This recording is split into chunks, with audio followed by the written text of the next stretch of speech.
Hello, আমি প্রীতম। তো আজকে আমরা দেখব, আমরা আগের দিন যে এসএফসিসি এবং এনএফসিসি যে কাজটা করেছিলাম সেটা আমরা আজকে আমাদের যে ওয়ার্ক এরিয়া তার উপর আমরা অ্যাপ্লাই করে দেখব সেটা, ঠিক আছে? তো এর জন্য আমাদের যে ওয়ার্ক এরিয়া সেটাকে অ্যাট ফার্স্ট আমাদের ক্লিপিং করে নিতে হবে। ক্লিপিং করে আমরা এটা .shp ফাইলে আমাদের ফোল্ডারে সেভ করে নেব। তো তার জন্য আমরা সাহায্য নেব বাউন্ডারি ম্যাপের।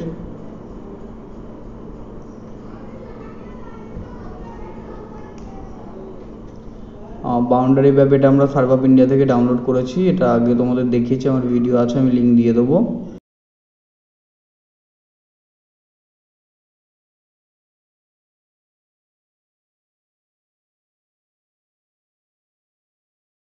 ঠিক আছে, ওপেন অ্যাক্টিভিটি টেবিল। তো আমার যে স্টাডি এরিয়া সেটাকে আমি এখান থেকে জাস্ট সিলেক্ট করে নেব, বা আমার যে ওয়ার্ক এরিয়া যেটাতে আমি ওয়ার্ক করতে চাইছি।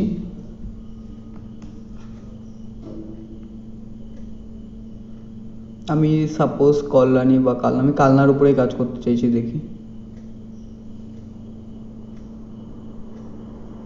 তোমরা এখান থেকে এটা খুঁজে নেবে, ঠিক আছে? আমি কালনার উপর যেহেতু আমরা ওয়ার্ক করব সেহেতু আমি কালনা চুজ করলে এখানটা আমাদের সিলেক্ট হয়ে গেছে। তো এরপর আমরা যাব হচ্ছে এক্সপোর্ট সেভ সিলেক্টেড ফিচার্স। তো এখানে গিয়ে আমরা ফাইল নেমটাকে আমি এটাকে পার্মানেন্টভাবে সেভ করে নেব। আর এখানে ফরম্যাটটা তোমাদের জিও রেফারেন্স থাকবে, ওটাকে তোমরা কিন্তু জিও প্যাকেজেস থাকবে, ওটাকে কিন্তু অবশ্যই সেভ ফাইল করে নেবে। তো আমার ফোল্ডারে আমি এটাকে ক্লিপ কালনা বলে .shp ফাইলে অবশ্যই সেভ করতে হবে। করে এখানে প্রজেকশনটাকে চেঞ্জ করে দেবে UTM জোন 45N। যদি তোমরা সেটাকে না করো তো পরে আবার সেটাকে রিপ্রজেক্ট করতে হবে। তো কীভাবে রিপ্রজেক্ট করতে হয় সেই ভিডিওটাও দেওয়া আছে, ঠিক আছে? তো এই যে ফাইলটা হলো, এই ফাইলটা আমরা সমস্ত কাজের ওপর আমরা কিন্তু এই ফাইলটা নিয়ে কিন্তু কাজ করবো এরপরে, ক্লিপ কালনা যেটা আছে, ঠিক আছে? এটাকে তোমরা বাউন্ডারির যে স্ট্রোক কালার এবং তার উইথ সব কিছু তোমরা চেঞ্জ করে নিতে পারো, ঠিক আছে?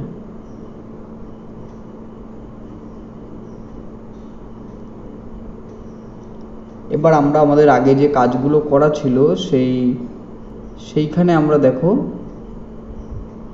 অ্যাপ্লাই করব। তো দেখো আমরা ওপেন যাব, ওপেনে গিয়ে এনএসএফসিসি যেটা আছে সেটাকে আমরা ওপেন করে নেবো। দেখো অ্যাট ফার্স্ট 2014 যেটা আছে, non standard false colour composite, এটার উপরেই আমরা আমাদের যে .shp যেটা আমাদের ওয়ার্ক এরিয়াটাকে আমরা ক্লিপ বা কাট করে রেখেছিলাম সেইটা আমরা এখন ওপেন করব। দেখবো ভেক্টর থেকে সবসময় এটা কিন্তু ওপেন করতে হবে, যেটা একটা ভেক্টর ফাইল আছে। দেখো ক্লিপ কালনা .shpটাই আমি ওপেন করছি।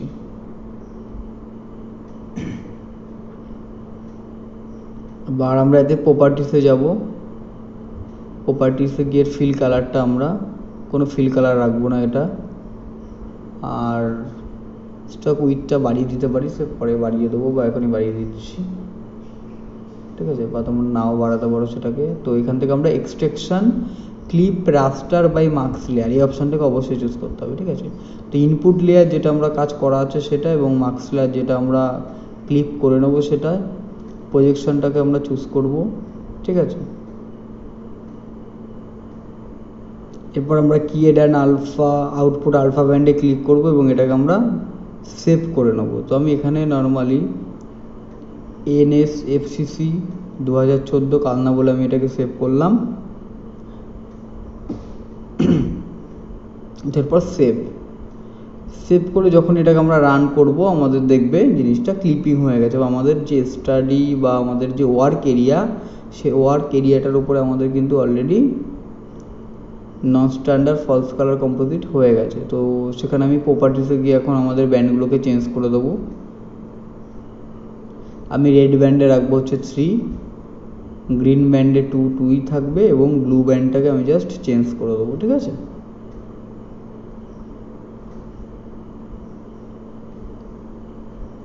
তো নিচের এই লেয়ারগুলো আমাদের আর প্রয়োজন নেই, তো এই দুটো আমি রিমুভ করে দিতে পারি।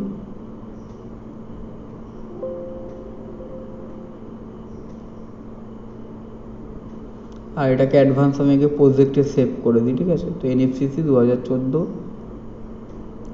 কালনা বলে আমি জাস্ট সেভ করে দিলাম, যেহেতু আমার ওয়ার্ক এরিয়া কালনা, বা সাব ডিস্ট্রিক্ট বলেও সেভ করতে পারি, সাব ডিভিশন কালনা। সেভ করে দাও, ঠিক আছে। তো এবার প্রপার্টিসে গিয়ে আমরা ব্যান্ডগুলোকে চেঞ্জ করে দেবো, অ্যাডজাস্ট করে দেবো।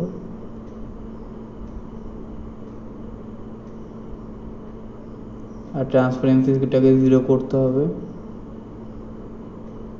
0 করে দিচ্ছি আমি।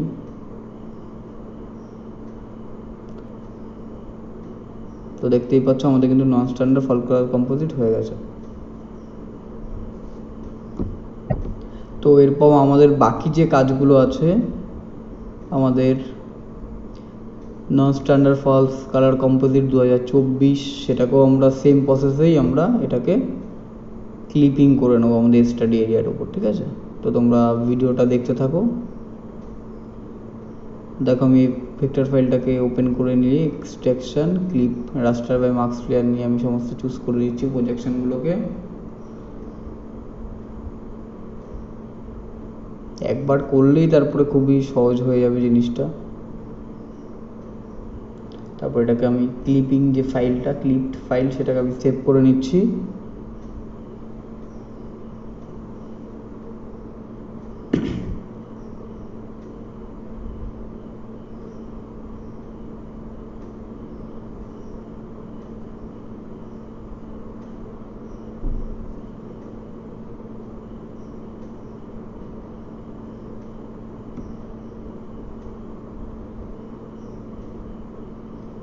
প্যানগুলোকে জাস্ট রিমুভ করে দেবো।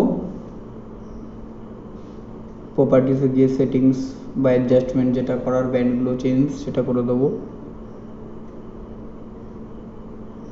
তোমরা যদি 7টা ব্যান্ড নিয়ে যদি কাজ করতে, এখানে কিন্তু ব্যান্ডের চেঞ্জিংয়ের যে ব্যাপারটা সেটা কিন্তু অন্য আসতো, ঠিক আছে। তো সমস্যা নেই, আমার অন্য যে ভিডিওটা আছে আগের যে করা ছিল স্ট্যান্ডার্ড ফলস কালার কম্পোজিট, আমি যে 7টা ব্যান্ড নিয়ে করে দেখিয়েছিলাম, সেই ভিডিওটাও ডেসক্রিপশন বক্সে আমি লিঙ্কটা দিয়ে দেবো। এবং যে স্টাডি এরিয়াটা যে তোমরা চুজের যে ব্যাপারটা আছে সেটাও আমি আরেকবার দিয়ে দেবো। তোমরা এটা দেখে যদি না বুঝতে পারো ওটা একটু দেখে নেবে। তো এরপরে আমরা এসএফসিসি 2014 এটা আমি করে নেবো এখন।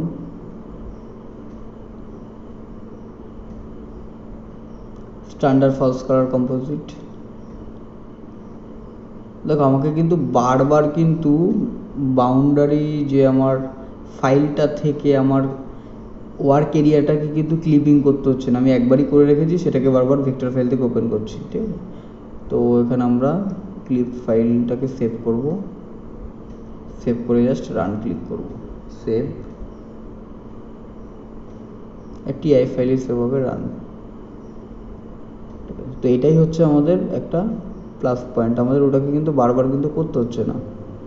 তোমরা যেখানে সেভ করবে একটা আলাদা একটা ফোল্ডার বানিয়ে সেভ করতে পারো, তাহলে এক্ষেত্রে তোমাদের সুবিধা হবে, বারবার ওই বাউন্ডারি ফাইল বা সেই ফাইলটাকে ওপেন করে করতে হবে না। এইভাবে প্রত্যেকটাকে আমি, আর একটা বাকি আছে সেটাকে সেভ করে নেবো, প্রত্যেকটা যেমন সেভ করেছি। তো এরপর সাব ডিভিশন কালনা,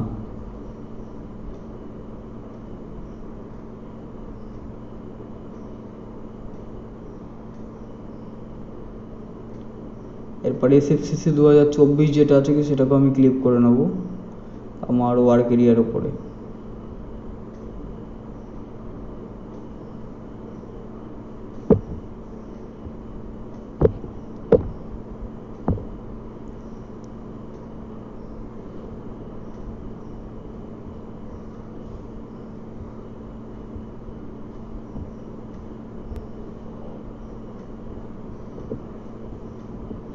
মানে রাস্টার থেকে এই ফাইলটা কিন্তু ওপেন হবে না, ঠিক আছে।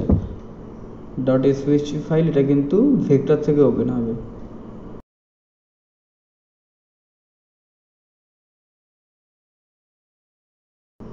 তো এবার এটাকে মার্জ ক্লিপ করে নেবো আমরা, extraction clip raster by marks player থেকে।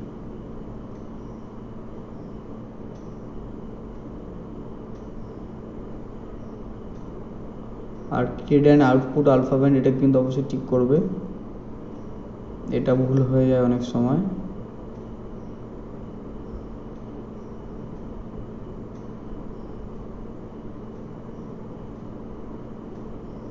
খুবই সহজ প্রসেস জিনিসটা।